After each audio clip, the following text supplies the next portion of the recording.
biggest risks, and down to the biggest risk of all, which is sort of the field of dreams scenario. If you build it, they will come.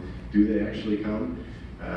We're a relatively small company. We're definitely a small company to be working on projects this size. This is a really big deal and a big gamble on the city. And I think that's, if anything, what keeps me up. I know what we're building is going to be phenomenal.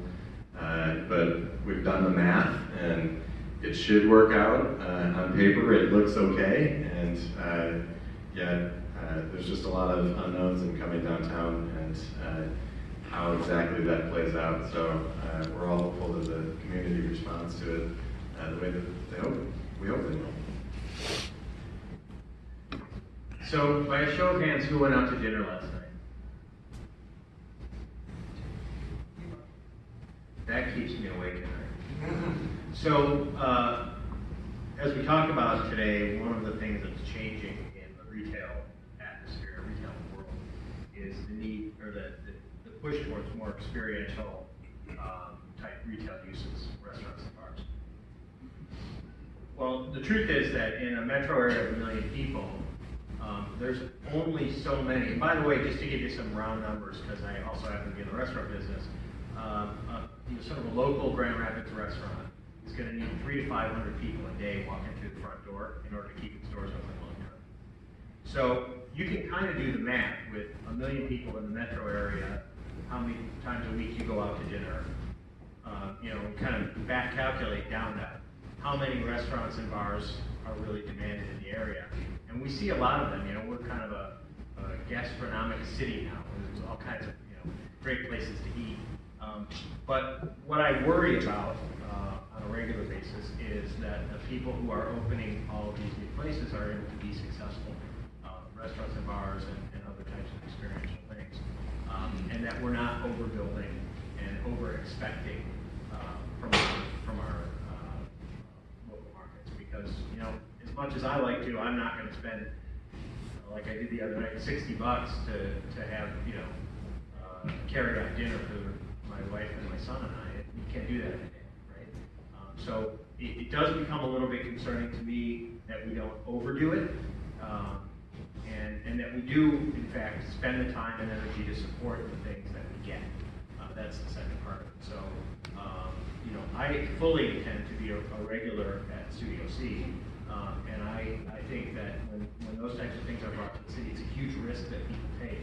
And sort of like when we put the grocery store on Michigan Street, my partner Brad went back to the neighborhood association and said, "You asked for it. You people better shop there now." And it's the same thing. We have to use the nice things we get, or we're not going to be able to have nice things. And so those are the things that keep me awake. Is just the hope that we can continue to sustain this type of growth in the market. As you guys were so early on in the development stage within your specific corridors. I remember when I was a kid, you'd go down for Griffins games, and you go down for the Griffins game, and then you got out of downtown as soon as possible.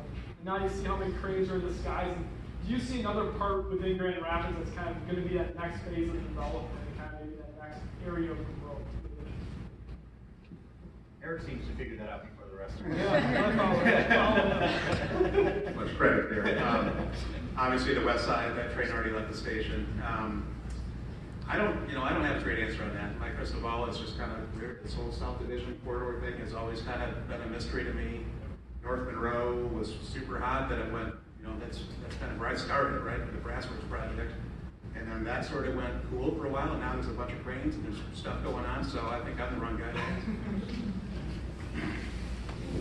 I agree. I don't know if I see a new corridor, but we've got a lot of them now, and starting to fill in the dots along those corridors is where most of the energy is. It might be a suburban. Yeah, I think the place that you want to look, it's not, pardon Max like to say, it's not rocket surgery.